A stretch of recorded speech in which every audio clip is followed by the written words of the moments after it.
आजच्या या मिशन आरंभ अंतर्गत ज्या शिष्यवृत्ती परीक्षा मार्गदर्शन तासिकेला सुरुवात करत आहोत.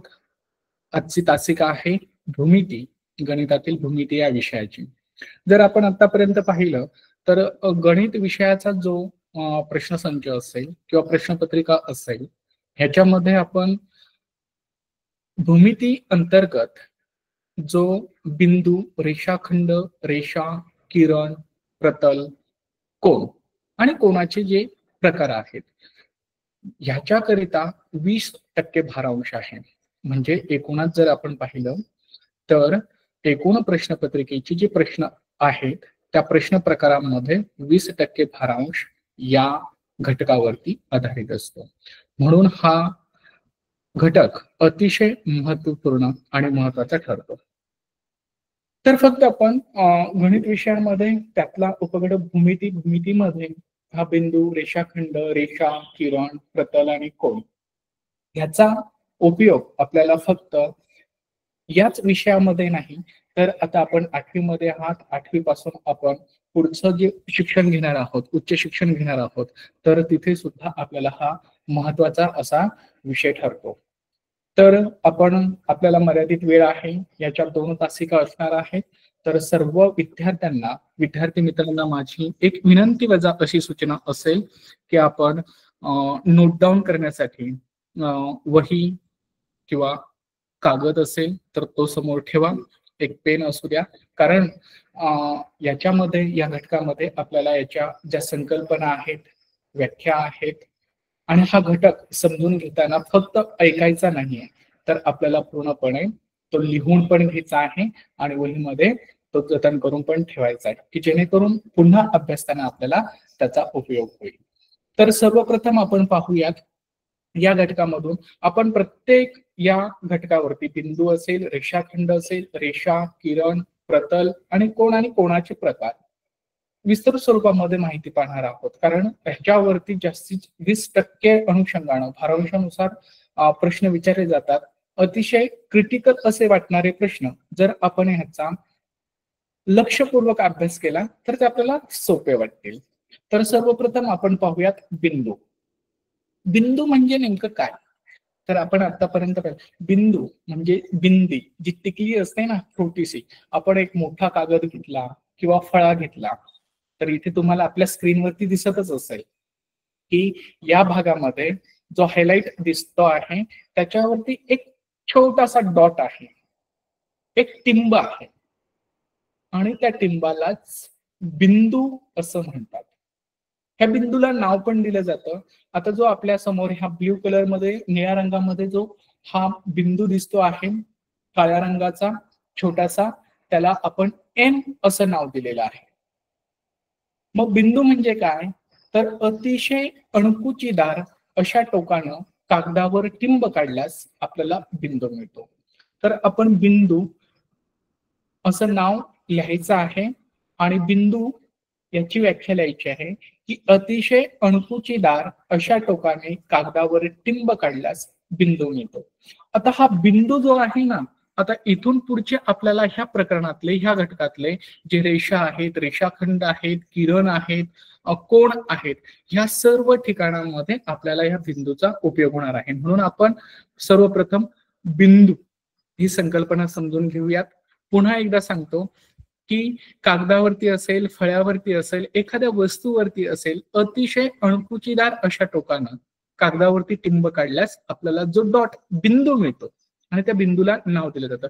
आपण एखादं वर्तुळ काढलंय ना, वर्तुळाचा एक केंद्रबिंदू असतो पहा, त्या बिंदूला पण नाव दिलं जातं. म्हणजे आता आपण लक्षात ठेवायचं इथून पुढे जो आपण घटकामध्ये वेगवेगळे रेषाखंड असतील, रेषा असतील, किरण असेल, कोण असतील, ते अभ्यासताना ह्या बिंदूचा आपल्याला उपयोग होणार आहे. आणि बिंदू फक्त काढला जात नाही तर त्याला नाव सुद्धा दिलं जातं. तर आता आपल्याला येथे आपल्या स्क्रीनवरती मी झूम करून दाखवतो आहे तुम्हाला की हा जो आहे हा बिंदू, हा जो आहे हा आतमधला बिंदू, त्याला आपण एम असं नावानं ओळखतो आहोत. ठीक आहे, इथपर्यंत समजलं. तर हा बिंदू जो आहे एम नावानं आपण त्याची व्याख्याही पाहिली, बिंदू म्हणजे काय हेही पाहिलं. याच्यानंतर आपण पाहणार आहोत रेषाखंड. रेषाखंड म्हणजे काय पहा, कुठेही आपण आपल्या वहीवरती असेल, कागदावरती असेल, फळ्यावरती असेल, रेषेवरील कोणत्याही दोन भिन्न बिंदूंनी मर्यादित झालेल्या तिच्या भागाला रेषाखंड असं म्हणतात. तुम्हाला इथे दिसत असेल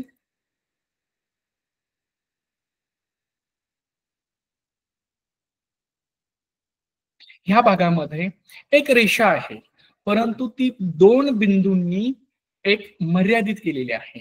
ती अखंड अशी नाहीये, कारण ज्यावेळेस एखादी रेषा दोन बिंदूंनी मर्यादित होते तेव्हा त्याला किंवा त्या रेषेला रेषाखंड असे म्हणतात. खंड म्हणजे तो भाग झाला, संपूर्ण रेषेचा एक भाग झाला. आता येथे जी रेषा दिसते आहे आपल्याला, ही रेषा एक ए आणि बी ह्या नावानं ओळखली जाते आहे. ए आणि बी हे दोन बिंदूंनी जोडलेली रेषा आहे, ए आणि बी रेषाखंड. याचं वाचन सुद्धा रेषाखंड ए बी असं केलं जातं. म्हणजेच रेषेवरील कोणत्याही दोन भिन्न बिंदूंनी मर्यादित झालेल्या तिच्या भागाला रेषाखंड असं म्हटलं जातं. रेषा ही अखंड असते, परंतु ती दोन बिंदूंनी मर्यादित म्हणजे खंडित केली जाते, म्हणून त्या रेषेचा रेषाखंड तयार होतो. त्याची मर्यादितता तिथे संपते, मर्यादित झालेली असते. म्हणून लक्षात ठेवायचे, रेषाखंड म्हणजे रेषेवरील कोणत्याही दोन भिन्न बिंदूंनी जर मर्यादित झालेली रेषा असेल तर तिचा जो भाग आहे तेवढा त्याला रेषाखंड असं म्हणतात. आता आकृतीमध्ये आपल्याला हे दिसत आहे की ए आणि बी हे त्याचे अंत्यबिंदू आहेत. आकृतीमध्ये दाखवलेला जो रेषाखंड एबी रेषाखंड, त्याचं वाचन पण आपण असंच करणार आहोत की रेषाखंड एबी. तर ए बिंदू आणि बी बिंदू या दोन बिंदू हे ह्या रेषेचे हे अंत्यबिंदू आहेत. समान लांबी असणाऱ्या रेषाखंडांना एकरूप रेषाखंड असं म्हणतात. हे आपण पुढील स्लाइडवरनं आपल्या लक्षात येईल की असे जर समान दोन रेषाखंड असतील त्यांची लांबी ही समान असेल. फॉर एक्झाम्पल, उदाहरणार्थ जर यांची 5-5 सेंटीमीटर ह्या रेषाखंडाची जी लांबी आहे 5 सेंटीमीटर आणि या रेषेची सुद्धा जर लांबी आपल्याला 5 सेंटीमीटर, रेषाखंडाची लांबी जर आपल्याला 5 सेंटीमीटर मिळाली तर ते रेषाखंड हे एकरूप आहेत असं आपण समजतो. या रेषाखंड AB ची लांबी जी आहे 5 सेंटीमीटर आहे आणि रेषाखंड PQ या रेषाखंडाची लांबी ही सुद्धा 5 सेंटीमीटर आहे. हे दोन्ही रेषाखंड आहेत, त्यांची लांबी ही समान झालेली आहे, 5 सेंटीमीटरची आहे आणि दुसऱ्या रेषाखंडाची सुद्धा लांबी जी आहे ती 5 सेंटीमीटरची आहे. म्हणून समान लांबी असणाऱ्या रेषाखंडांना एकरूप रेषाखंड असं म्हणतात. आता एकरूपतेचं एक चिन्ह वापरलं जातं, कारण रेषाखंड आपण ह्याचं वाचन सुद्धा असं करणार आहोत, रेषाखंड AB एकरूप रेषाखंड PQ, कारण दोन्ही रेषाखंडांची लांबी ही समान आहे, 5 सेंटीमीटर 5 सेंटीमीटर. लक्षात ठेवायचं आहे, जर कोणतेही रेषाखंड समान लांबीचे असतील, समान लांबी असणाऱ्या रेषाखंडांना एकरूप रेषाखंड असं म्हटलं जातं. ठीक आहे, इथपर्यंत समजलं. आता आपण यातला दुसरा भाग जो पाहणार आहोत तो म्हणजे रेषा. तर रेषा म्हणजे काय? तुम्ही आतापर्यंत भूमिती या विषयांतर्गत अनेक वेळा रेषाचं चित्र काढलं असेल. रेषा ही अमर्याद असते, ती कुठेही संपत नाही. म्हणून रेषाला दोन्ही टोकांनी बाण दाखवले असतात आणि जो बाण नसताना जर आपण बिंदूने दर्शवली तर ती मर्यादित होते, म्हणून त्याला रेषाखंड म्हणतात. आता ही रेषा आहे, रेषा ही अमर्यादित असते. आपल्या स्क्रीनवरती तुम्हाला दिसत असेल काळ्या रंगामध्ये रेषा CD ही अमर्यादित आहे, कारण ती पुढे कितीही लांबू शकतो, आपण त्याची लांबी वाढवू शकतो आणि पाठीमागच्या बाजूनं इकडच्या बाजूनं सुद्धा आपण त्याची कितीही लांबी आपण वाढवू शकतो. समोरच्या बाजूनं सुद्धा आपण लांबी त्याची वाढवू शकतो, म्हणून ती अमर्यादित असते. लक्षात ठेवायचंय, कारण रेषा ही अमर्याद अशा स्वरूपाची असते. म्हणून रेषाची व्याख्या पाहताना, रेषा ही संकल्पना बघताना आपण लक्षात ठेवायचंय, रेषा म्हणजे अनंत बिंदूंचा संच. एका रेषावरती कितीही बिंदू आपल्याला देता येतील किंवा असतात. म्हणून रेषा म्हणजे अनंत बिंदूंचा संच, जो दोन्ही टोकाकडे अमर्याद असतो. आताच मी तुम्हाला दाखवल्याप्रमाणे आपण मागच्या बाजूनं किंवा समोरच्या पुढच्या बाजूनं सुद्धा ती रेषा अमर्याद लांबीमध्ये आपण त्याची वाढ करू शकतो किंवा ती वाढू शकते. म्हणून रेषा म्हणजे अनंत बिंदूंचा संच, जो दोन्ही टोकाकडे अमर्याद असतो. त्याला मर्यादा नसते, मर्यादित नसतो, खंडित नसतो. ही अमर्यादता दर्शवण्यासाठी तिच्या दोन्ही टोकांना बाण काढतात. आत्ताच मी सांगितलं होतं तुम्हाला. आणि त्याचं प्रात्यक्षिक दाखवताना सुद्धा तुम्हाला या रेषेची लांबी ही आपण दोन्ही बाजूला हवी तेवढी आपण वाढवू शकतो, कारण त्याला मर्यादा नसते, ती अमर्याद असते. म्हणून नेहमी लक्षात ठेवायचं की रेषा काढताना किंवा रेषा दर्शवताना, रेषा दाखवताना तिच्या दोन्ही टोकांना बाण दाखवलेले जातात. रेषेची लांबी आपल्याला मोजता येत नाही. रेषाखंड मोजता येतो, कारण तो मर्यादित असतो. दोन्ही बिंदूंनी तो मर्यादित खंडित केलेला असतो. म्हणून रेषाखंड आपल्याला जो आहे हा मोजता येतो. इथे पण आपण पाहिलं होतं की रेषाखंड हा 5 सेंटीमीटरचा आहे. दुसरा रेषाखंड PQ हा 5 सेंटीमीटरचा आहे. परंतु रेषा ही अमर्याद असते, रेषेची लांबी मोजता येत नाही. आपण ही व्याख्या नोट डाऊन करून घ्या, लिहून घ्या. पुन्हा एकदा सांगतोय, आपल्याला वारंवार हेच सांगेल मी की हा घटक अभ्यासताना किंवा या घटकावरील प्रश्नांचा सराव करताना ह्या व्याख्या जर समजल्या, हे घटक आपल्याला जर समजले, तर आपण प्रश्न सोडवण्यास आपल्याला सोपं जाईल. रेषा म्हणजे काय? तर रेषा म्हणजे अनंत बिंदूंचा संच, जो दोन्ही टोकाकडे अमर्याद असतो. ही अमर्यादता दर्शवण्यासाठी तिच्या दोन्ही टोकांना बाण काढले जातात. रेषेची लांबी आपल्याला मोजता येत नाही. मग आपल्या समोर दिसत आहे ते म्हणजे रेषा CD. अनंत बिंदू असतात. सध्या तुम्हाला दाखवण्यासाठी मी अनंत म्हणजे खूप, अनंत या शब्दाचा अर्थ लक्षात घ्या. अनंत म्हणजे खूप खूप खूप मोठे, अनंत, मोजता येणार नाही एवढे बिंदू आपण रेषेवरती दर्शवू शकतो किंवा दाखवू शकतो. सध्या मी तुम्हाला ही संकल्पना लक्षात येण्यासाठी बिंदू C आणि बिंदू D या दोन बिंदूंनी ही रेषा दाखवलेली आहे. मग ह्याचं वाचन करताना सुद्धा आपल्याला रेषा CD असंच आपण करणार आहोत. तर रेषा हा जो उपघटक आहे ना, ह्याच्यामध्ये एकूण 7 वैशिष्ट्य आपल्याला अभ्यासात आहेत रेषेच्या संदर्भातले. नुसतं रेषा म्हणजे आता आपण पाहिलंच आहे की तो अनंत बिंदूंचा संच असतो, अमर्याद असते, त्याच्यामुळे त्याची लांबी मोजता येत नाही, मर्यादित नसते. रेषेची लांबी आपल्याला मोजता येत नाही, म्हणून दोन्ही बाजूंना, दोन्ही टोकांना आपण बाणानं ते दर्शवलं जातं. म्हणून याचे जे वैशिष्ट्य आहेत हे 7 घटकांमध्ये दाखवलेले आहेत, ते आपण थोडक्यात पाहूयात. पहिलं वैशिष्ट्य जे आहे ना, रेषेची लांबी मोजता येत नाही, परंतु रेषेचं वाचन आपल्याला करता येतं. मी रेषा ही संकल्पना समजून देताना सुद्धा हेच सांगितलं होतं की रेषेची लांबी आपल्याला मोजता येत नाही, परंतु रेषा दर्शवता येते, दाखवता येते. म्हणून आपल्या समोर स्क्रीनवरती जे दिसत आहे रेषा CD ही दोन बिंदूंनी आपण दाखवलेली आहे. म्हणजे रेषेची लांबी मोजता येत नसली तरी आकृतीमध्ये CD ही रेषा आहे हे आपल्याला समजतं.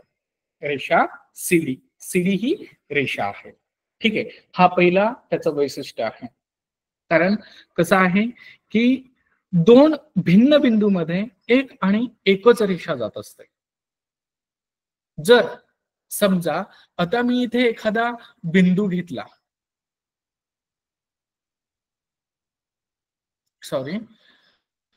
जर समजा आपण इथे हा बिंदू घेतला आणि इकडे हा बिंदू घेतला, बिंदू हा अतिशय अणकुचीदार असतो, पण तुम्हाला लक्षात यावं, तुम्हाला समजावं म्हणून मी आपल्या स्क्रीनवरती ते मोठ्या स्वरूपात दाखवले आहेत.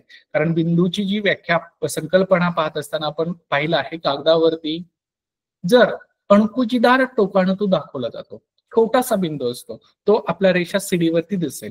तर इथे पहा, जर हे बिंदू आहेत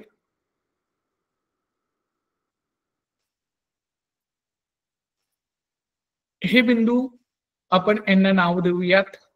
हा बिंदू आहे फॉर एक्झाम्पल ए आणि हा बिंदू आहे, याला नाव देऊया पी. हे दोन बिंदू आहेत. मग आता रेषा दाखवताना दोन बिंदूमध्ये फक्त एक आणि एकच रेषा जाऊ शकते, हे लक्षात ठेवा. जर आपल्याला आता ह्याच्यामध्ये जर एखादी रेषा दाखवायची असेल तर ती केवळ फक्त आणि फक्त एकच रेषा जाऊ शकते ह्या दोन बिंदूंना जर जोडायचं असेल.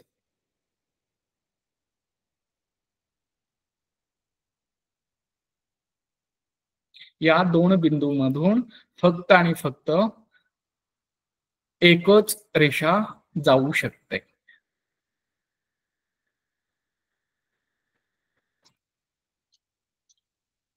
हे रेषेच्या संदर्भातलं दुसरं वैशिष्ट्य झालं. कारण दोन बिंदूमध्ये दुसरी रेषा काढता येणार नाही, फक्त एक आणि एकच दोन बिंदूंना जोडणारी एकच रेषा असते. ठीक आहे, इथपर्यंत समजलं. म्हणून पहिलं वैशिष्ट्य लक्षात घ्या की आपल्याला रेषेची लांबी मोजता येत नाही. आकृतीमध्ये आपल्याला सीडी ही रेषा दाखवलेली आहे. दुसरं वैशिष्ट्य आहे रेषेच्या संदर्भातलं, ते म्हणजे दोन भिन्न बिंदूतून आत्ताच मी तुम्हाला दाखवलं एक आणि एकच रेषा जाते, दुसरी रेषा त्यामधून जाऊ शकत नाही. म्हणून जर बिंदू सी आणि बिंदू डी जो आहे ह्याच्यामधून फक्त एक आणि एकच रेषा जाईल. रेषेच्या संदर्भातलं तिसरं आणि महत्वाचं वैशिष्ट्य म्हणजे दोन भिन्न बिंदूतून एक आणि एकच रेषा जाते. हेही आपण लक्षात घेतलं पाहिजे, कारण आपण आत्ताच पाहिलं की दोन भिन्न बिंदूतून एक आणि एकच रेषा ही जाते. परंतु दोन भिन्न रेषा, जर दोन भिन्न बिंदू असतील तर त्यातनं एकच रेषा जाते. परंतु जर दोन भिन्न बिंदूतून जर दुसरी रेषा गेली तर त्या एकमेकींना छेदतात. दोन भिन्न परस्परांना एकाच बिंदूत छेदतात, या बिंदूला छेदन बिंदू असं म्हटलं जातं. आता आपण पाहिलं इथे, त्याकरता मी हे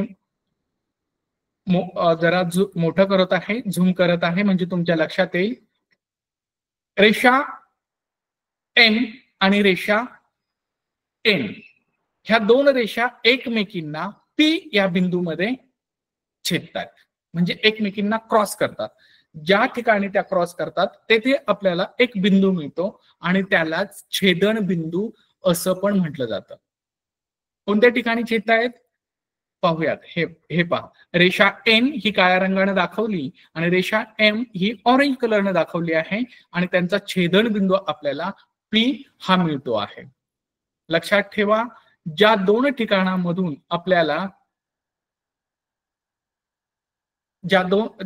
परस्पर जर दोन रेषा असतील आणि ते एकमेकींना छेदत असतील तर आपल्याला त्यांचा एक बिंदू ज्या ठिकाणी तो छेदतो आहे त्या ठिकाणी जो बिंदू मिळतो त्याला छेदन बिंदू असं म्हटलं जातं. कायमस्वरूपी लक्षात ठेवायचं आहे, कारण ही रेषा एम आणि रेषा एन ह्या ज्या ठिकाणी छेदतात एकमेकींना तेथे आपल्याला एक बिंदू मिळालाय आणि त्याचे नाव बिंदू पी असं आहे. पाचवं वैशिष्ट्य रेषेचं, तीन किंवा तीन पेक्षा जास्त बिंदूतून एकच रेषा काढता येत असेल तर त्या बिंदूंना एक रेषीय बिंदू असे म्हणतात. म्हणूनच आपण सुरुवातीला बिंदू म्हणजे काय ही संकल्पना समजावून घेतलेली आहे. लक्षात ठेवा, एखाद्या रेषेतून जर एक रेषा जर जास्त बिंदूतून जात असेल आणि ती काढता येते, आपण पाहिलं की रेषा ही अनंत बिंदूंचा संचय असतो. कितीही बिंदू आपल्याला त्यावरती दाखवता येतात किंवा रेषेवरती किती अनंत, खूप न मोजता येणारे, न मोजता येण्या इतपत बिंदू असतात. तर तीन किंवा तीन पेक्षा जर जास्त बिंदूतून एकच रेषा जात असेल किंवा काढता येत असेल तर त्या बिंदूंना एक रेषीय बिंदू असं म्हणतात. मग पाहूयात, रेषा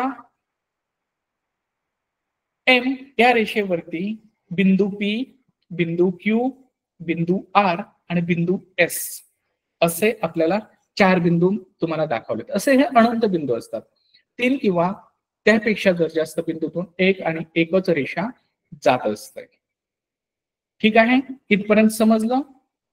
तेव्हा त्या बिंदूंना एक रेषीय बिंदू असं म्हणतात, कारण ते एका रेषेमध्ये आहेत. दुसरा बिंदू जर आता आपण या ज्या छेदलेल्या ज्या रेषा आहेत, हा एन रेषेवरती एखादा बिंदू असता आणि एम रेषेवरचा आणि एन रेषेवरचा एक समान बिंदू आपल्याला मिळालेला आहे, छेदन बिंदू, तो म्हणजे पी. आणि जर तुम्हाला एम रेषेवरती हा बिंदू आहे आणि एन रेषेवरती हा बिंदू आहे, हे एका रेषेवरती आहेत का? नाही आहेत, कारण ते वेगवेगळ्या रेषेवरती आहेत.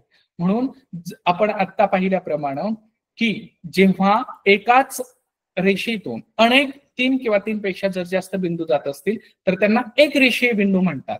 आणि हे जे बिंदू आहेत, हा एम रेषेवरचा हा बिंदू आणि एन रेषेवरचा हा बिंदू, हे वेगवेगळ्या रेषेवरती आहेत. आणि ही एम जी रेषा आहे ती फक्त ह्या बिंदूतून आणि पी या बिंदूतून गेलेली आहे, म्हणजे ह्या रेषेवरती फक्त आपल्याला दोनच बिंदू मिळतात. एन रेषेवरती पी आणि हा बिंदू, हे दोनच बिंदू मिळतात. जर आणखी आपण एम रेषेवरती आणखी एक बिंदू वाढवला तर हे 3 बिंदू जे आहेत एम रेषेवरती काढलेले, त्यांना एक रेषीय बिंदू असं म्हटलं जाईल. म्हणून ही संकल्पना, हे वैशिष्ट्य आपण लक्षात ठेवायचं आहे. 3 किंवा 3 पेक्षा जास्त बिंदूतून ज्यावेळेस एक आणि एकच रेषा जाते, एका रेषेतून 3 किंवा 3 पेक्षा जास्त बिंदूतून जी रेषा जात असेल तर त्या बिंदूंना आपण एक रेषीय बिंदू असं म्हणतो. लक्षात ठेवायचंय. 3 किंवा 3 पेक्षा जास्त बिंदूतून एकच रेषा काढता येत असेल तर त्या बिंदूंना एक रेषीय बिंदू असं म्हटलं जातं. यानंतर आपण पाहूयात 6वं वैशिष्ट्य, ते म्हणजे जेव्हा 3 किंवा अधिक बिंदूतून जाणारी एकही रेषा काढता येत नसेल किंवा येत नाही, तेव्हा त्या बिंदूंना नैक रेषीय बिंदू म्हणतात. या अगोदरचं वैशिष्ट्य आपण पाहिलं होतं की 3 किंवा 3 पेक्षा जास्त बिंदूतून एकच रेषा काढता येते, सरळ आहेत, एका रेषेवरती आहेत, त्यातून आपल्याला एकच रेषा काढता येईल. परंतु इथे काय म्हटलेलं आहे, जेव्हा 3 किंवा अधिक बिंदूतून जाणारी एकही रेषा काढता येत नाही तेव्हा त्या बिंदूंना नैक रेषीय बिंदू असं म्हटलं जातं. आता हा बिंदू एक्स, हा बिंदू वाय, हा बिंदू टी आणि हा बिंदू जो आहे तो झेड आहे. तुम्ही संकल्पना समजून घ्या. एका रेषेवरती जे असतात त्यांना सरळ रेषीय म्हटलं जातं, परंतु बिंदू टी आणि बिंदू झेड हे वेगवेगळ्या ठिकाणी आहेत. म्हणून आपल्याला त्या बिंदूतून ही सरळ अशी रेषा काढता येणार नाही. म्हणून अशा वेळेस अशा बिंदूंना आपण नैक रेषीय बिंदू म्हणतो. मग नैक रेषीय बिंदू कोणकोणते आहेत त्यामध्ये? तर या आकृतीमध्ये एक्स, वाय, झेड आणि टी हे चारही बिंदू हे नैक रेषीय बिंदू आहेत. कारण 3 किंवा अधिक बिंदूतून जाणारी एकही रेषा आपल्याला काढता आली नाही, कारण ही फक्त 2 बिंदूतून काढलेली रेषा आहे. एक्स आणि वाय हे 2 बिंदूतून गेलेले आहे. तिसरा बिंदू आपण झेड, तर ती असे झिगझॅग होईल, सरळ होईल का? नाही होणार आहे. म्हणून ही आपल्याला सरळ रेषा मिळणार नाहीये. म्हणून याच कारणाने आपल्याला या बिंदूंना नैक रेषीय बिंदू असं म्हटलं जातं किंवा म्हणतात. मग आपल्याला या आकृतीमध्ये तुम्ही सांगायचंय मला, नैक रेषीय बिंदूंची नावं सांगा किंवा कोणते नैक रेषीय बिंदू तुम्हाला दिसत आहेत. जरा विचार करूया. तर आपल्याला जे नैक रेषीय बिंदू आहेत ते बिंदू एक्स, बिंदू झेड, बिंदू टी आणि बिंदू वाय हे जे आहेत हे नैक रेषीय बिंदू आहेत. या उलट बिंदू पी, बिंदू क्यू, बिंदू आर आणि बिंदू एस हे एक रेषीय बिंदू आहेत. समजलं इथपर्यंत?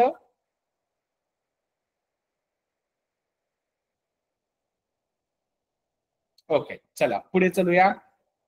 7वं वैशिष्ट्य, एकाच बिंदूतून छेदणाऱ्या 3 किंवा अधिक रेषांना एक संपाती रेषा म्हणतात व त्यांच्या छेदन बिंदूला संपात बिंदू म्हणतात.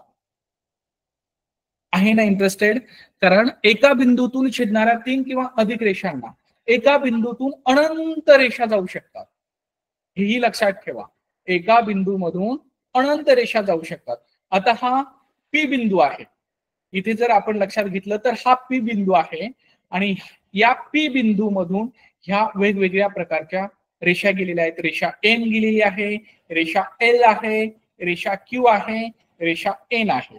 एकाच बिंदूतून त्या छेदून गेलेल्या आहेत.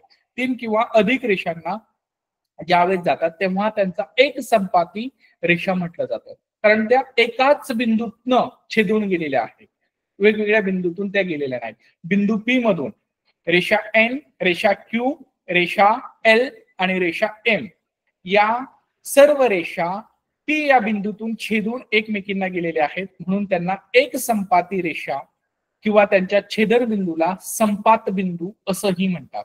हा जो बिंदू आहे याला संपात बिंदू म्हणतात आणि या सर्व रेषा आहेत या रेषांना एक संपाती, कारण ते एका बिंदूतून छेदून गेलेले आहेत म्हणून त्यांना एक संपाती म्हणतात.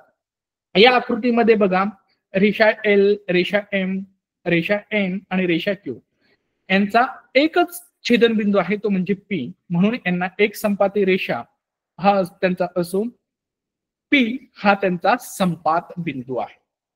लक्षात ठेवायचं आहे, कारण एकाच बिंदूतून छेदणाऱ्या 3 किंवा अधिक रेषांना एक संपाती एक संपाती रेषा असं म्हणतात व त्यांचा जो छेदन बिंदू आहे ज्या बिंदूतून त्या छेदून गेलेल्या आहेत ह्या सर्व रेषा या पी बिंदूतून छेदून गेलेल्या आहेत. इथे जर लक्षात घेतलं आपण तर हा पी बिंदू आपल्याला मिळतोय आणि ह्या पी बिंदूतून या चारही रेषा छेदून आरपार गेलेल्या आहेत, म्हणून त्यांना एक संपाती किंवा संपात बिंदू असं म्हटलं जातं. ह्या बिंदूला संपात बिंदू म्हटलं जातं आणि एकाच बिंदूतून हे गेल्यामुळं ह्या रेषांना एक संपाती रेषा असं म्हणतात.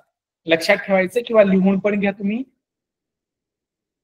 मी सांगत असताना सर्व आपण नोट डाऊन करायचं आहे.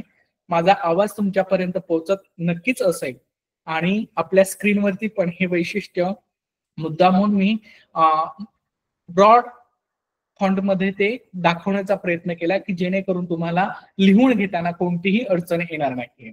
पुन्हा एकदा सांगतोय, एकाच बिंदूतून छेदणाऱ्या 3 किंवा अधिक रेषांना एक संपाती रेषा म्हणतात, तसंच ज्या बिंदूतून त्या जातात म्हणून त्यांच्या त्या छेदन बिंदूला संपात बिंदू असं म्हटलं जातं. म्हणूनच समोरच्या आकृतीमध्ये पी हा त्यांचा संपात बिंदू आहे आणि ज्या रेषा एम, रेषा एल, रेषा क्यू आणि रेषा एन जी आहे ह्या एक संपाती रेषा आहेत. इथपर्यंत समजलं? पुढचा भाग पाहूयात. 8वं वैशिष्ट्य रेषेच्या संदर्भातलं. रेषा एकाच प्रतलात असणाऱ्या पण एकमेकींना न छेदणाऱ्या रेषांना समांतर रेषा असं म्हणतात. हे जे आहे ना ही आकृती फिकट निळ्या रंगामधली, या आकृतीला प्रतल असं म्हणतात आणि ते प्रतल एकाच अक्षरानं दाखवलं जातं. हे जे प्रतल आहे आपण प्रतल ई असं म्हणू आपण. हा जो दिसतोय ना प्रतल ई, आणि या प्रतलामध्ये ज्या रेषा एम आणि रेषा एन आहेत त्या एकमेकींना छेदत नाहीत. समान त्या अमर्यादित अंतरापर्यंत, कारण त्यांना मोजता येत ना, आपण पाहिलं आहे की रेषा ही अमर्यादित असते. रेषा एम आणि रेषा एन ह्या अमर्यादित असून त्या एकमेकींना कुठेच छेदत नाहीत, एकमेकींना कुठेच क्रॉस करत नाहीत, म्हणून त्या समान असतात. म्हणून अशा रेषांना समांतर रेषा असं म्हटलं जातं. काय म्हटलं जातं? समांतर रेषा. कोणत्या रेषांना? एकाच प्रतलात असणाऱ्या पण एकमेकींना न छेदणाऱ्या. छेदणारी रेषा म्हणजे हीच रेषा तुम्हाला दाखवतो. ही जी रेषा ज्यावेळेस आपण अशी घेऊ त्यावेळेस ती रेषा एम ला रेषा एन ही छेदते आहे आणि त्यांचा हा बिंदू मिळेल. परंतु आपण समान जाणाऱ्या ज्या रेषा आहेत त्यांचं वैशिष्ट्य पाहत आहोत. तर एकाच प्रतलामध्ये रेषा एन आणि रेषा एम जी आहे त्या एकमेकींना कुठेच छेदत नाहीत, आपल्याला पण दिसतंय ते, म्हणून त्या समान रेषा आहेत. म्हणून लक्षात ठेवायचं, एकाच प्रतलात असणाऱ्या पण एकमेकींना न छेदणाऱ्या रेषांना समांतर रेषा असं म्हणतात, कारण ते एकमेकींना समान आहेत. रेषा एम आणि रेषा एन हे एकमेकींना समान आहेत, त्या एकमेकींना कुठेही छेदत नाहीत, म्हणून त्यांना आपण समांतर रेषा असं म्हणतो. यानंतर इथपर्यंत ही सर्व रेषांची वैशिष्ट्ये आहेत. यानंतर आपण पाहणार आहोत किरण. किरण ही संकल्पना म्हणजे किरण म्हणजे का, किरण कोणाला म्हणायचं, किरण कशाला म्हणायचं. किरण हे एका मुलाचं नाव नाही आहे. भौमितिक आकृत्यामध्ये किरण नेमकं कशाला म्हणतात. नाहीतर तुम्ही म्हणाल मुलाचं नाव असतं म्हणून किरण. ठीक आहे, मुलांचं पण नाव किरण असतं आणि आता काही मुलींचं नाव सुद्धा किरण ठेवलं जातं. ठीक आहे, हा भाग वेगळा. परंतु आपण भौमितिक आकृत्यांमध्ये किरण ही संकल्पना किंवा किरण म्हणजे काय, किरण कशाला म्हणायचं हे पाहूया. तर एका ठराविक बिंदूतून एका दिशेकडे, हे महत्वाचं आहे, एका ठराविक बिंदूतून एका रेषेकडे अमर्याद असणाऱ्या आकृतीला किरण असं म्हणतात.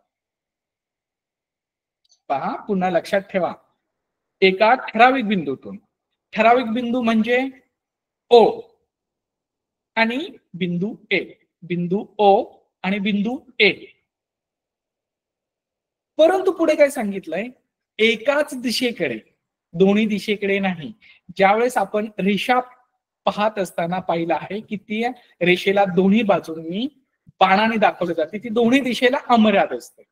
परंतु ही जी रेषा आहे ही एकाच दिशेला अमर्याद आहे, एच्या दिशेने. तुमच्या लक्षात येईल, एच्या दिशेने ज्यावेळेस ही रेषा अमर्याद असते, ती बाणाने आपण दाखवली, इकडे कितीही वाढलेली असेल ती मोजता न येणार अमर्याद आहे.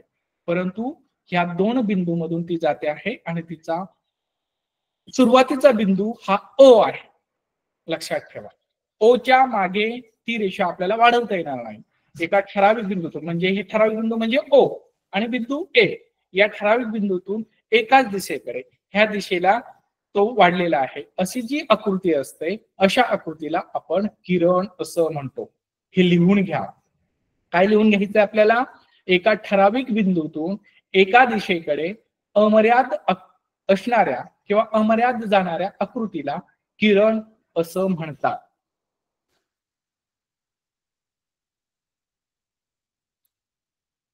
आता ह्याच्यामध्ये आपण एक, जर आपण बारकाईनं निरीक्षण केलं तर आपल्याला ओ हा बिंदू आहे ना, हा मर्यादित झालेला दिसून येईल. कारण ओच्या पाठीमागे, ती ओच्या पुढे ती रेषा वाढलेली आहे, परंतु ओच्या पाठीमागे ती आपल्याला वाढवता येणार नाही. म्हणून ओला अंत्यबिंदू असं पण म्हटलं जातं. काय म्हटलं जातं, ओ हा जो बिंदू आहे त्याला अंत्यबिंदू असं म्हटलं जातं. किंवा ओलाच आरंभ बिंदू सुद्धा म्हटलं जातं, कारण ओ पासून ती रेषेला सुरुवात झालेली आहे आणि संपलेली पण ओ पाशी संपलेली आहे. सुरुवातही त्या रेषेची ओ पासूनच झालेली, बिंदू ओ पासून, आणि ती बिंदू ओ च्या ठिकाणी संपलेली आहे. जर आपण पाहिलं तर बिंदू ए कडे ती अमर्यादित झालेली आहे. आपण आणखी तिला कितीही वाढवू शकतो, पण ओ कडे, ओ पर्यंत तिची मर्यादा संपलेली आहे. म्हणून ओ पासून सुरुवात झाली म्हणून ओला आपण आरंभ बिंदू असंही म्हणतो, आणि ओ च्याच ठिकाणी ती संपलेली आहे म्हणून आपण ओ या बिंदूला त्या किरणचा अंत्यबिंदू असंही म्हणतो. ठीक आहे, अवघड असं काहीच नाहीये. जर आपण समजावून घेतलं तर खूप सोपं आहे. आणि ही मुद्दामून, हे तुम्ही म्हणाल की सर आम्हाला हे काय सांगताय, हे आम्ही अगोदरच अगदी 5वी पासून पाहत आलेलो आहेत, रेषा, रेषाखंड, किरण. परंतु नाही, आपण पाहत जरी आलेलो असू तरी आता आपला अभ्यासक्रमाची जी व्याप्ती आहे ही वाढलेली आहे, आणि ह्याच्या आधारावरती आपल्याला जे प्रश्न आणि प्रश्नांचं स्वरूप असणार आहे हे थोडंसं क्लिष्ट असणार आहे. म्हणून ह्या संकल्पना आपल्याला लक्षात घेणं तेवढंच गरजेचं आहे. म्हणून मुद्दामहून या तासिकेच्या सुरुवातीलाच मी तुम्हाला ह्या संकल्पना ज्या काय आहेत, आणि रेषा नेमकं कशाला म्हणायचं, रेषाखंड कशाला म्हणायचं, किरण कशाला म्हणायचं, प्रतल कशाला म्हणायचं, हे जर आपण समजावून घेतलं तर पुढचे जे प्रश्न आहेत किंवा प्रश्नांचा जो सराव आहे तो सोडवताना आपल्याला सोपं जाईल. तर या आकृतीमध्ये ओ जो आहे, ओ ए, किरण, याचं वाचन आपण किरण ओ ए असं करू. दिसत आहे सर्वांना, किरण ओ ए, वाचन सुद्धा किरण ओ ए असंच होईल. मग ओ हा या किरणाचा आरंभ बिंदू, आरंभ म्हणजे सुरुवात, आरंभ करणे, आरंभ समानार्थी शब्दामध्ये आपण पाहिलेलं आहे की आरंभ म्हणजे काय, सुरुवात, जिथून सुरुवात होते त्याला आरंभ असंही म्हणतात. म्हणून या किरणाची सुरुवात ओ या बिंदूतून झालेली आहे, म्हणून ओ हा या किरणाचा आरंभ बिंदू आहे. आणि पुढे ती ए बिंदूकडे अमर्याद झालेली आहे, परंतु ओ च्या पाठीमागे जर पाहिलं तर ती खंडित आहे, म्हणून त्याला आरंभ बिंदू आणि अंत्यबिंदू असंही म्हटलं जातं. आता दुसरं वैशिष्ट्य किरणाचं काय आहे की जेव्हा दोन किरणाचा आरंभ बिंदू एकच असतो व दोन्ही किरण एकाच रेषेवर असतात तेव्हा ते किरण विरुद्ध किरण असं असतं. आपण जर लक्षात घेतलं, ही समोरची आकृती जर पाहिली आपण, ओ हा बिंदू त्यांच्या मध्यभागी आहे आणि किरण ओ ए हा उजवीकडे गेलेला आहे आणि किरण ओ बी हा डावीकडे आहे. म्हणून जेव्हा दोन किरणाचा आरंभ बिंदू आपण अगोदर पाहिलं, आरंभ बिंदू याच्यामध्ये ओ आहे, आरंभ बिंदू ओ आहे.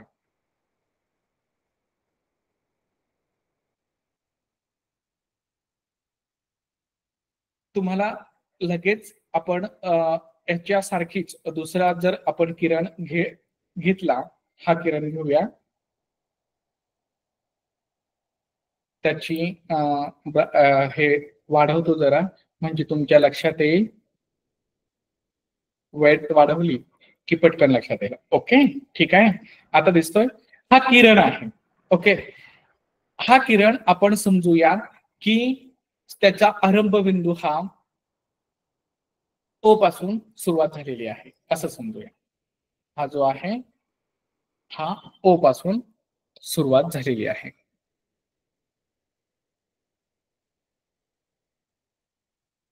हा जो बिंदू आहे ओ पासून सुरुवात झालेली आहे आणि तो बी कडे गेलेला आहे. दुसरा बिंदू आहे त्याचा पुढचा तो बी बिंदू आहे. ओके, हा. आता सुरुवात या किरणाची ओ पासून झालेली आहे, तो डावीकडे बी कडे अमर्याद आहे, ह्या बाणानं ते दाखवलेलं आहे. आता याच सारखं आपण त्यालाच विरुद्ध किरण दुसरा जर विरुद्ध किरण आपण पाहिला,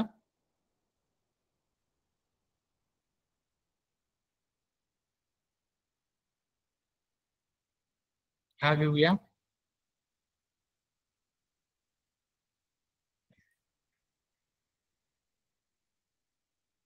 त्याची वेट वाढवूया म्हणजे आपल्या लगेच लक्षात येईल. ओके, हा. मग ह्याची सुरुवात सुद्धा ओ पासून झालेली आहे आणि तो ए पर्यंत येऊन थांबलेला आहे. ओके, ठीक आहे. आरंभ बिंदू दोघांचाही, दोन्ही किरण आता वाचताना आपल्याला किरण ओ ए आणि किरण ओ बी, ओ बी हा डावीकडे चाललेला आहे आणि ओ ए हा उजवीकडे चाललेला आहे आणि त्यांचा आरंभ बिंदू किंवा अंत्यबिंदू हा मधोमध आहे. ओ हा त्यांचा जो आहे ओ बिंदू हा मध्यभागी असल्या कारणानं तो दोन्ही किरणांचा सामायिक बिंदू आहे. म्हणून दोन किरणांचा आरंभ बिंदू एकच असतो आणि दोन्ही किरण एकाच रेषेवरती असतात. त्यांची रेषा सुद्धा ते एकाच रेषेवरती आहेत, वेगवेगळ्या ठिकाणी नाही आहेत, एकाच रेषेवरती आहेत आणि फक्त काय झाले आहेत ते विरुद्ध दिशेने गेलेले आहेत, म्हणून त्यांना विरुद्ध किरण असं म्हटलं जातं. लक्षात ठेवायचं आहे विरुद्ध किरण म्हणजे काय. जर असं विचारलं तर आपण लक्षात घ्यायचं आहे विरुद्ध किरण म्हणजे जे एका ज्या आरंभ बिंदूतून एकमेकांकडे एका सरळ रेषेतनं गेलेले आहेत आणि त्यांचा आरंभ हा एकाच बिंदूतून झालेला आहे, परंतु तो परस्पर एकमेकांना परस्पर विरुद्ध गेलेले आहेत, तेव्हा त्यांना विरुद्ध किरण असं म्हणतात. समजलं ही संकल्पना. दोन्ही किरणांचा आरंभ बिंदू हा एकच असतो. जर आता आपण पाहिलं, जर हा वरच्या दिशेने गेला असता तर तो एक रेषेतून झाला नसता, किंवा खालच्या दिशेने गेला असता तर तो एका दिशेवरती किंवा एका रेषेवर झाला नसता. ही जी आहे रेषा बी ए ही एक होईल, म्हणून त्यांचा आरंभ बिंदू जो आहे तो ओ आहे. किरण ओ ए त्याचा विरुद्ध किरण ओ बी असं त्याचं आपल्याला वाचन करता येईल. म्हणून पुन्हा एकदा सांगून ठेवतो आहे की जेव्हा दोन किरणांचा आरंभ बिंदू एकच असतो व दोन्ही किरण एकाच रेषेवरती असतात. हे खूप महत्वाचं आहे. दोन्ही किरण हे एकाच रेषेवरती असायला हवेत, तेव्हा ते किरण हे विरुद्ध किरण असतात. ठीक आहे, इथपर्यंत समजलं. आपण पुढचा भाग पाहूयात, बिंदूंची दरम्यानता. कारण हा सर्व जो भाग आहे ना, रेषाखंड, किरण, रेषा, प्रतल, हे बिंदूंचे समूह आहेत असं सुद्धा म्हटलं जातं. कारण बिंदूंच्या समूहाला मग ही वेगवेगळी नावं दिली गेलेली आहेत, रेषा, रेषाखंड, किरण, प्रतल, म्हणून या बिंदूंचा समूह असं सुद्धा त्याला संबोधलं जातं. बिंदूंची दरम्यानता म्हणजे काय?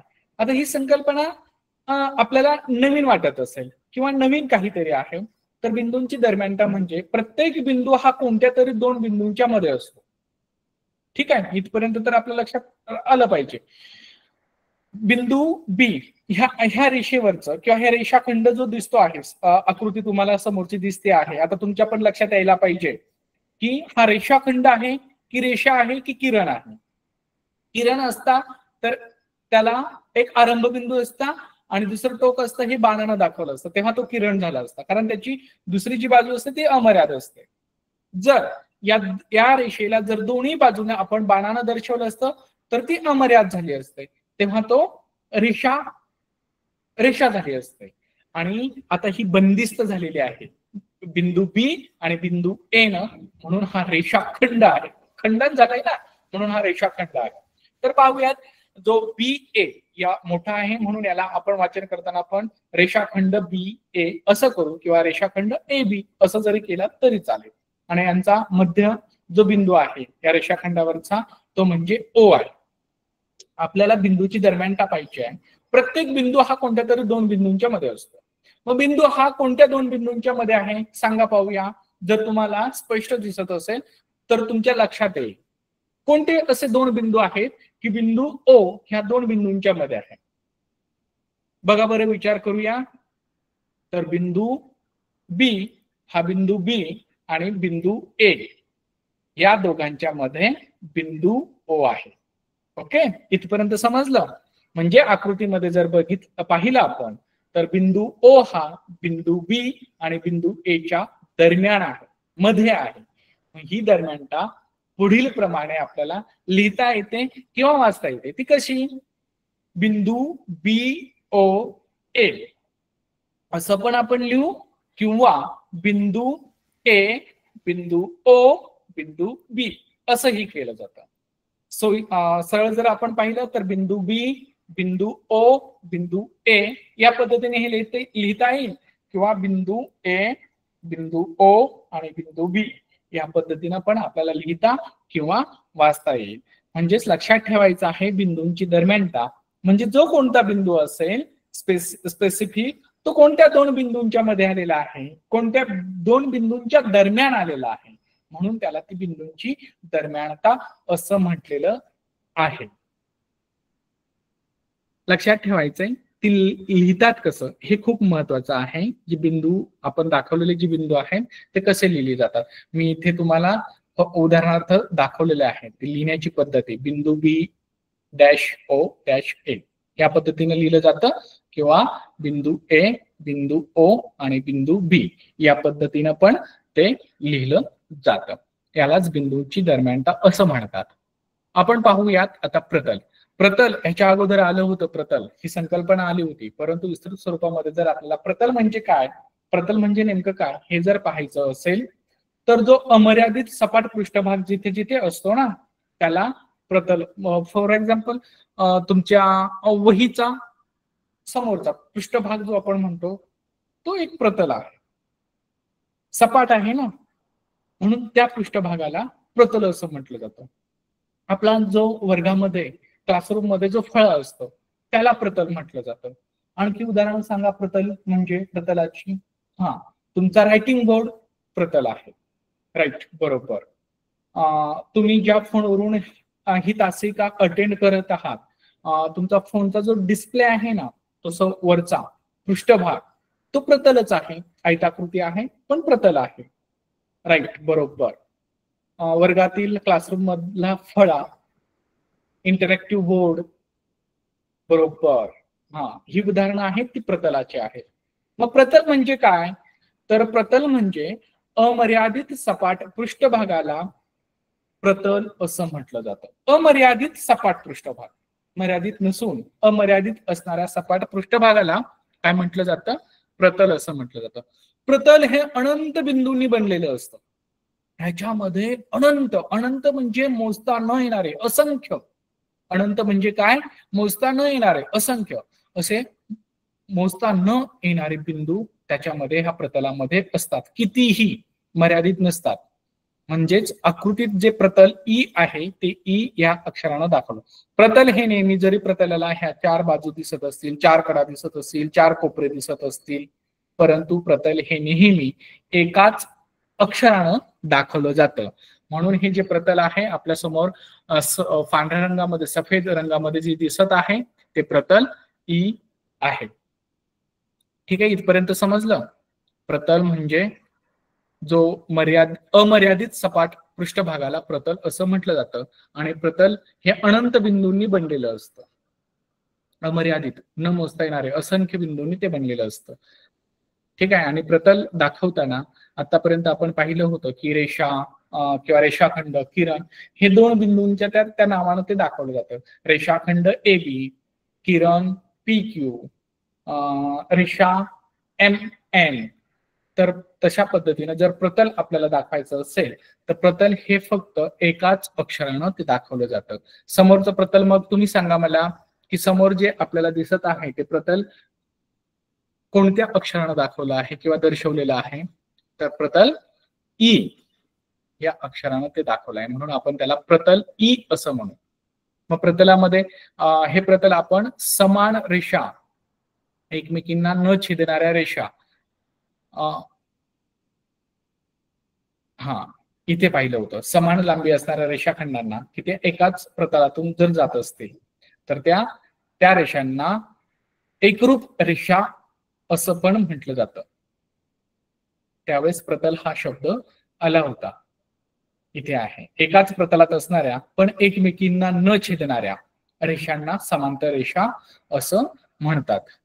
ठीक आहे. मग प्रतल आता आपण पाहिलं, हे प्रतल ई होतं. आणि ज्यावेळेस आपण स्पेशली प्रतल म्हणजे काय हे पाहिलं असताना आपण पाहिलेलं आहे की प्रतल हे अनंत बिंदूंनी, असंख्य बिंदूंनी ते बनलेलं असतं आणि त्याचा अमर्यादित असा सपाट पृष्ठभाग असतो. म्हणून या अमर्यादित सपाट पृष्ठभागाला प्रतल असं म्हणतात. ही व्याख्या, ही संकल्पना आपण नोट डाऊन करायची आहे, लिहून घ्यायची आहे. अशा प्रकारे आपण जर पाहिलं की प्रतलामध्ये 3 नैकरेषीय बिंदूंतून, नैकरेषीय बिंदू पण पाहिलेला आहे आपण की जे एकाच रेषेवरती नसतात किंवा त्या 3 किंवा 3 पेक्षा बिंदूतून जर एक रेषा जात नसेल तर त्या बिंदूंना आपण नैकरेषीय बिंदू असं पण म्हणतो. तर असं 3 नैकरेषीय बिंदूतून फक्त एक आणि एकच प्रतल जातं. परस्परांना छेदणाऱ्या 2 रेषांमधून फक्त एकच प्रतल जातं. हे सुद्धा त्याचे वैशिष्ट्य आहेत प्रतलाच्या संदर्भातले, ते आपण लक्षात ठेवले पाहिजेत. कारण जेव्हा 2 प्रतले परस्परांना छेदत नाहीत तेव्हा त्यांना समांतर प्रतल असं पण म्हटलं जातं. आणि जर 2 प्रतल जर परस्परांना छेदत असतील तर तो छेद हा एकच रेषा असते आणि त्या रेषेला, त्या प्रतलाचा छेद रेषा असं म्हटलं जातं त्याच्यामुळे. आणि त्या जे बिंदू आहेत त्या रेषेवरचे त्या प्रतलाचे सामायिक बिंदू असं पण त्याला म्हटलं आहे. आता सेम असंच जर आपण एक प्रतल घेतलं तेव्हा तुमच्या लक्षात येईल. हा, हे प्रतल,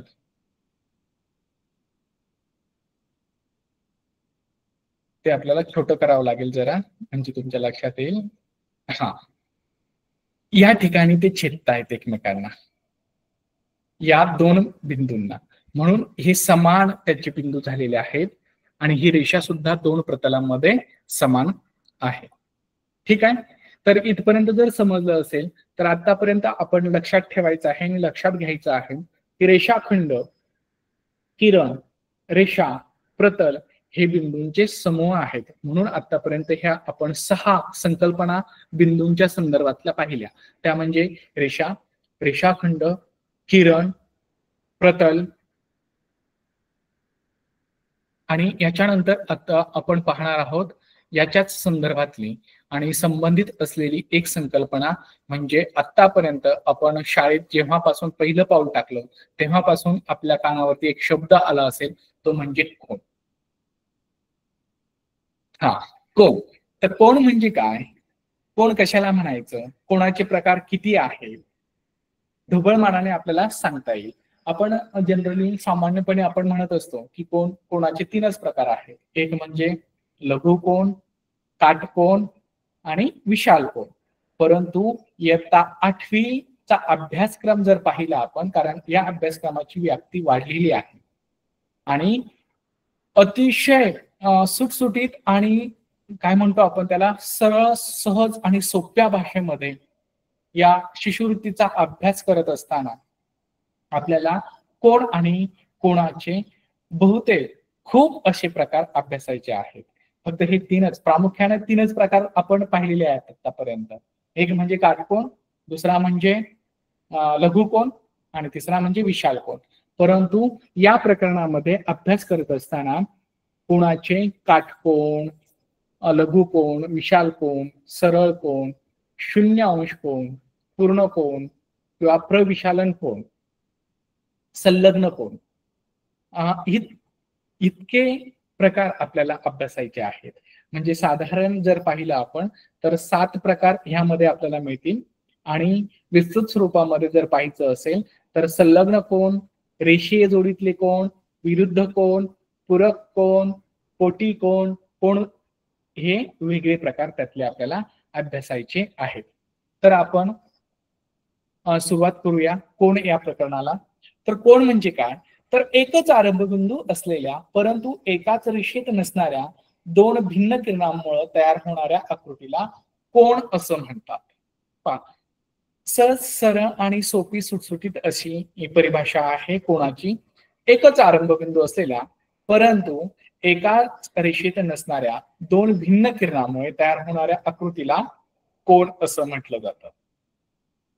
तुमच्या समोर फिकट हिरव्या रंगामध्ये आकृती दिसते आहे कोण PQR. ही आकृतीचं जर आपण बारकाईने निरीक्षण केलं आणि व्याख्येकडे जर पाहिलं तर आपण एकाच आरंभ बिंदू असलेल्या म्हणजे हे जे दोन किरण आहेत किरण PQ आणि किरण QR किरण QP आणि किरण QR हे जे दोन भिन्न वेगवेगळे किरण आहेत आणि ते एकाच बिंदूतून जातात. ते कोणत्या बिंदूतून जातात, Q हा त्यांचा सामायिक बिंदू आहे. ते जात आहेत परंतु व्याख्येत म्हटल्याप्रमाणे एकच आरंभ बिंदू असलेल्या परंतु एकाच रेषेत नसणाऱ्या, हे खूप महत्वाचं आहे. ह्याच्या अगोदर आपण पाहिलं होतं एकाच रेषेमधून जर जात असतील तर त्याला काय म्हणतात हेही आपण अभ्यासलं होतं. परंतु इथे काय म्हटलेलं आहे, एकच आरंभ बिंदू हा एकच आहे, त्यालाच अंत्यबिंदू असं पण म्हटलं जातं किंवा हा आरंभ बिंदू आहे किंवा अंत्यबिंदू पण आहे. या आरंभ बिंदूतून दोन किरण गेलेले आहेत परंतु ते सरळ रेषेत गेलेले नाहीत, ते वेगवेगळ्या दोन भिन्न रेषेतनं ते वेगवेगळ्या ठिकाणी गेलेले आहेत. हा जो आहे Q आणि P, हा जो किरण आहे QR, हा किरण QR एकाच बिंदूतून म्हणजे बिंदू Q मधून गेलेले आहेत, ते वेगवेगळ्या दिशेने गेलेले आहेत. म्हणूनच त्याला तिथे कोण तयार झालेला आहे. एकच आरंभ बिंदू असलेला परंतु एकाच रेषेत नसणाऱ्या दोन भिन्न किरणांमुळे तयार होणारी जी आकृती आहे त्या आकृतीला कोण असं म्हणतात. काय म्हणतात, कोण. म्हणजे कोणाचे प्रकार आपल्याला विस्तृत स्वरूपामध्ये पाहिजे आहेत. कारण सगळ्यात जास्त ज्यावेळेस आपण जर अभ्यास केला असेल तर शिष्यवृत्ती परीक्षांमध्ये वेगवेगळ्या प्रकारचे जे आपले नवोदय असेल, शिष्यवृत्ती परीक्षा असेल ज्याला आपण स्कॉलरशिप म्हणतो, किंवा मिशन आरंभच्या ज्या सराव पेपर होतात, सराव परीक्षा होतात, त्याच्यामध्ये या घटकाला 20% भारांश दिला जातो आणि 20% भारांशामध्ये जास्तीत जास्त प्रश्न किंवा वेगवेगळ्या प्रकारचे जे प्रश्न आणि मुद्दामहून सांगतो आहे मी, लक्षात ठेवा की या कोणावरचे जे प्रश्न असतात ते अतिशय क्लिष्ट स्वरूपाचे असतात, सहजासहजी ते लक्षात येत नाहीत. म्हणून आपण ते जर प्रश्नांचा जर आपल्याला सोडवण्याचा सराव करायचा असेल आणि सहज सोप्या सरळ भाषेमध्ये जर ते आपल्याला समजून घ्यायचे असतील तर आपल्याला कोण ही संकल्पना समजून घेणं खूप महत्वाचं आणि गरजेचं आहे. कोणाचे प्रकार असतील, कोणाची वैशिष्ट्य असतील, हे सुद्धा पाहणं तेवढंच आपल्याला महत्वाचं आहे. तर आपण या सोबतच्या आकृतीमध्ये कोण PQR जो दाखवलेला आहे, कोण PQR तो कोण या चिन्हानं सुद्धा दाखवला जातो. Q हा शिरोबिंदू आहे. शिरोबिंदू म्हणजे आरंभ बिंदू किंवा टोकाचा बिंदू दोन्ही किरणांचा. Q हा शिरोबिंदू आहे. किरण QP आणि किरण QR हा जो आहे किरण QR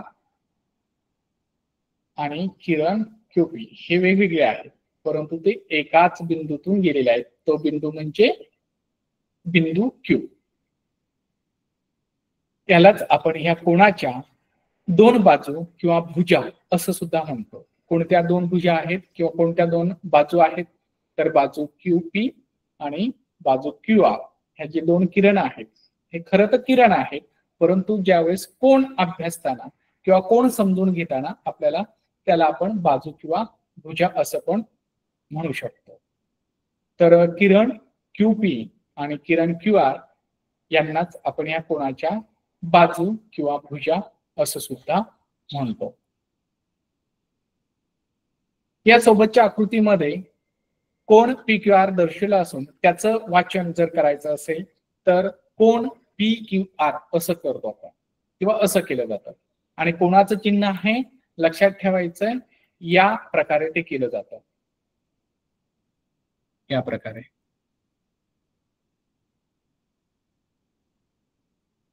कोणाचं चिन्ह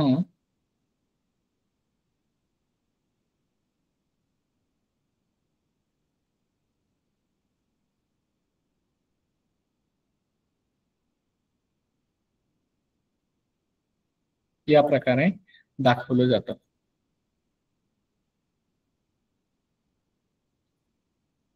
हे जे आहे हे कोणाचं चिन्ह आहे, यालाच कोणाचं चिन्ह असं पण म्हणतात.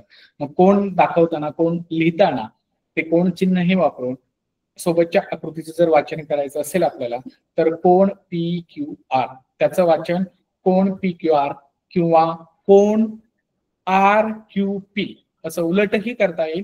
आणि सोयीचं म्हटलं तर PQR आणि उलट जर म्हटलं तर कोण RQP आणि त्याचा जो मध्यबिंदू आहे किंवा आरंभ बिंदू आहे तो म्हणजे Q आहे. किंवा कोण कोठे तयार झालेला आहे, तर कोण या ठिकाणी तयार झालेला आहे. लक्षात घ्यायचं आहे, कोण या ठिकाणी तयार झालेला आहे, या ठिकाणी कोण तयार झाला आहे म्हणून कोण Q असं सुद्धा म्हटलं जातं. तर अशा प्रकारे आपल्याला कोणाचे जे का वैशिष्ट्य असतील, कोणाचे प्रकार असतील, कोणाच्या संदर्भातले वेगवेगळ्या प्रश्नांचं स्वरूप असेल हे पाहायचं आहे, परंतु ते विस्तृत स्वरूपामध्ये पाहायचं आहे. तर अशा प्रकारे आज आपण या तासिकेमध्ये आतापर्यंत रेषा, रेषाखंड, बिंदू, किरण, प्रतल इत्यादी पाहिलं आहे. उद्याच्या तासिकेमध्ये आपण पूर्णपणे संपूर्णपणे कोण या घटकावरच उद्याची तासिका असणार आहे. त्याच्यामुळे मला माहिती आहे तुम्हाला आता औत्सुक्य लागलेलं आहे, उद्या तुमच्या शाळेचा पहिलाच दिवस असणार आहे. म्हणून सर्वांना आता आपल्या शाळेतील या शैक्षणिक वर्ष 2025-26 या वर्षातला पहिला दिवस हा उद्याचा आहे. सर्वांना आपल्या शाळेचे वेध नक्कीच लागले असतील. तुम्ही चांगल्या प्रकारे पहिल्या दिवसाची तयारीही केलेली असेल. तर आजच्या तासिकेमध्ये मी इथेच थांबतोय. पुढील शैक्षणिक वर्षासाठी आणि तुमच्या उद्याच्या शाळेच्या पहिल्या दिवसासाठी मनपूर्वक शुभेच्छा देतो आणि थांबतो. थँक्यू. धन्यवाद सर, खूप छान मार्गदर्शन केलं आपण.